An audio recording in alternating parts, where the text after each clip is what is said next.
اهلا بيكم في قناة فانز عيلة الجمل. قبل ما نبدأ الفيديو ما تنسوش اللايك والاشتراك في القناة عشان يوصلك كل جديد.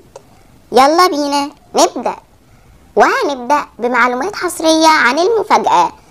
والحقيقة النهاردة في معلومات جديدة وحصرية عن مفاجأة العيلة. قبل ما نبدأ الفيديو كل المعلومات اللي هنقولها دي حصرية لينا، ويلا بينا نبدأ الفيديو. والحقيقة مستر أحمد نزل لنا النهاردة فيديو شورتس على قناة ندى وأحمد، وزي ما شفنا العيلة كانت لابسة فساتين وكمان بدل، وكانوا بيقولوا لنا إن المفاجأة بكرة الساعة 4.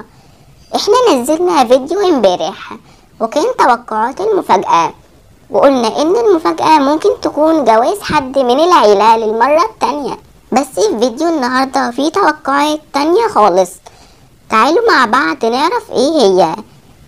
زي ما احنا عارفين ان العيلة من قريب كانوا في مصيف، وكمان صوروا افلام في الفندق. والملاحظة هنا ان سلمى ما كانتش موجودة وما كانتش بتظهر في فلوجات ايه احلى ولا حتى في الافلام. هل ممكن تكون حامل؟ اكتبوا لنا انتوا رأيكم ايه. وكمان في الفيديو اللي نزله مستر احمد العيلة كلها ظهرت في الفيديو ما عدا سلمى، وده اللي خلانا نتوقع تكون المفاجأة عن سلمى. وفي فانز كتير كانوا بيقولوا ان ندى جلجل ممكن تكون حامل، بس احنا ما نتوقعش انها تكون حامل، لانها لو حامل ما كانتش هتظهر علشان ما تحرقش المفاجأة.